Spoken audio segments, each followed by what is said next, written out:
takun wa kadzalika ja'alnakum ummatan wasata litakunu syuhada'a 'alan nas wa yakuna rasulu 'alaikum syahida. Kalau sesungguhnya kita ini melakukan tindakan yang selari dengan ajaran agama, tuntutan Islam, maka umat itu disebut umat yang seimbang. Ada yang sebut wasatiyah itu kesederhanaan. Mungkin sebahagian. Tapi wasat ini maknanya dia seimbang.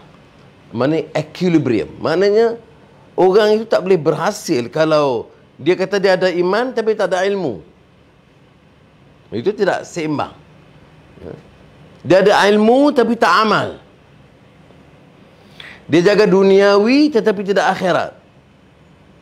Dia jaga spiritual tapi tidak material. Dan dia jaga sebahagian daripada alam tapi merosakkan yang lain. Maknanya kalau kita tengok man and nature, kalau equilibrium ke nature, maknanya kalau kita kata kita mau jadi negara yang baik, umat wasat, umat yang equilibrium yang dijanjikan dalam Al-Quran, tapi ada environmental degradation, pembalakan tanpa kawalan. Umpamanya dia orang itu tidak menepati maksud pembinaan masyarakat begitu rupa. Ataupun kalau kita panjangkan lagi dalam ekonomi, mengurus ekonomi, memacu pertumbuhan, tapi tidak ada keseimbangan daripada pembahagian kekayaan yang adil. Syarikat dapat permit, dapat insentif, untung ratusan juta ringgit, tetapi pekerja itu apa yang disebut hampir tidak menepati yang paling minima gajinya. Jadi dia tidak menepati apa yang disebut sebagai keseimbangan yang sepatutnya ada. Ini yang daripada mana Muslim, manusia, haiwan, tumbuh-tumbuhan, malah bumi itu sendiri. Keseimbangan itu ada. Kalau kita berlaku apa yang disebut fasad fil ard, kerusakan, kemusnahan di dunia, melakukan kejahatan dan kemusnahan, itu maksudnya dia tidak dapat pertahankan prinsip murni. Baik. Apakah mudah? Tidak. Semalam saya di Desa Tuk Subuh. Dan masalah ini berlaku di Kuala Lumpur, di Sabah, di Sarawak, di mana saja. Apa dia? Ada tanah orang duduk 50-60 tahun. Dalam konteks ini Melayu majoriti. Mungkin dusun atau kadazan di Sabah atau Dayak di Sarawak atau India dekat estate. Kemudian setelah 10 tahun tanah itu dibeli oleh satu syarikat. Syarikat bagi notis, kamu kena keluar. Mungkin pampasan RM1,000-2,000. Kamu tu dah duduk RM30,000. Maknanya dia melabur untuk bangunan rumah dia sahaja dah RM50,000. Apakah kasar lagi? Semua kena pindah. Baik. Dia cabar di mahkamah. Kalah sebab undang-undang itu tidak menjamin keseimbangan di antara rakyat terpencil di bawah dengan yang atas. Jadi undang-undang tanah itu memihak kepada pemaju dan penguasa. Jadi dalam kes yang semalam sama juga. Kalau maju ke mahkamah, kalah. Jadi dalam kes itu satu, mereka perjuangkan dan minta kerajaan negeri bantu, pressure. Boleh walaupun undang tidak memihak kepada pemilik. Kalau kerajaan, pejabat tanah, kerajaan negeri, apalagi kerajaan persekutuan, menggunakan kuasa mereka yang lain, baik, nak lulus, ini syarat-syarat dia, maka dia boleh bantu lagi. Tapi ini tidak berlaku. Jadi bila disebut ummatan wasata, tidak ada jaminan keseimbangan itu, maka berlakulah penindasan ini. Maka kalau dia nak bantu boleh, kerajaan negeri sikit, pejabat tanah kata baik, syarikat ni dia nak buat apa? Dia nak buat gedung, dia nak buat perumahan. Baik, kita boleh percepatkan kelulusan dengan syarat kamu beri pampasan yang adil kepada peneroka ini dan buat perumahan ganti yang munasabah untuk mereka. Tapi ini tidak berlaku sebab manusia yang menguruskan, dia kira keuntungan peribadi dia, komisen untuk diri dia, jadi dia tak fikir tentang peneroka ini.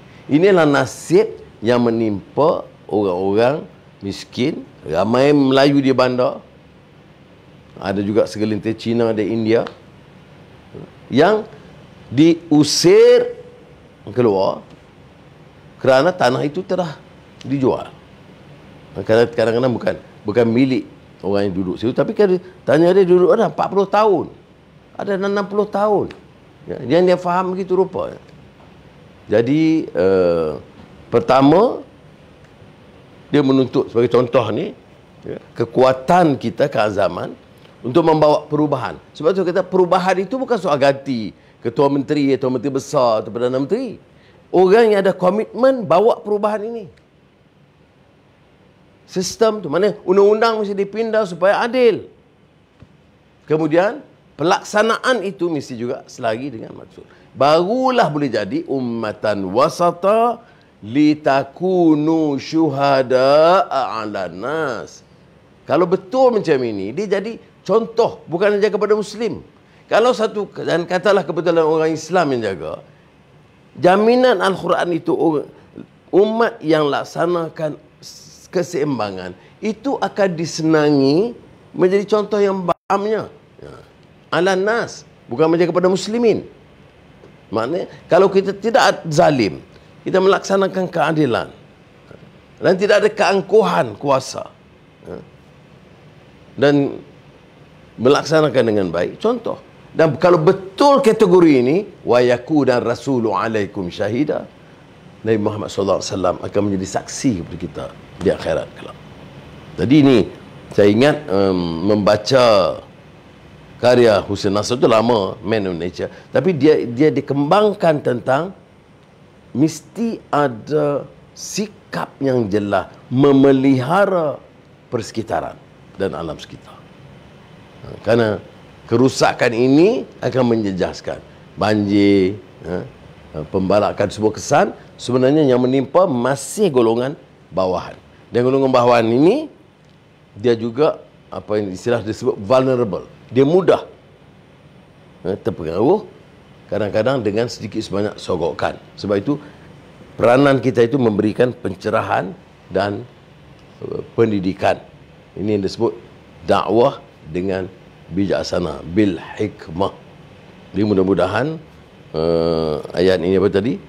Wa kadzalika ja'alnakum ummatan wasata litakunu syuhada'a 'alan nas wa yakunar rasulu 'alaikum syahida.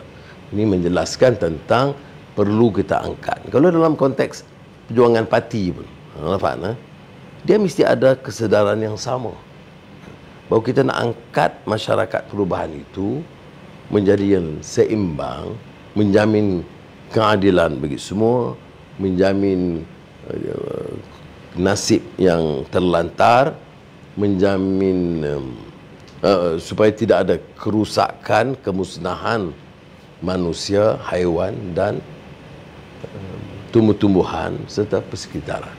Jadi kalau itu niat kita mesti ke situ.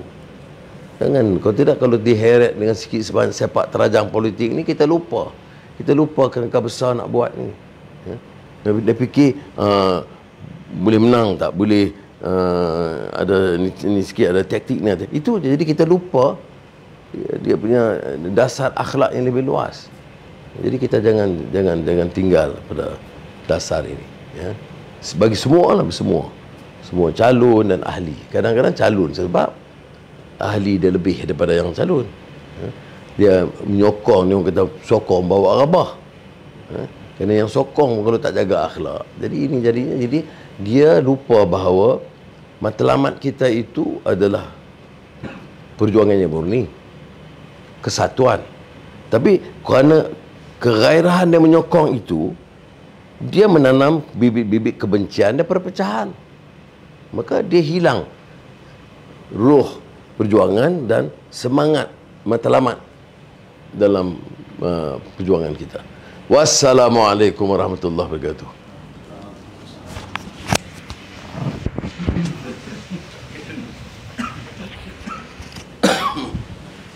Okay. So special dia.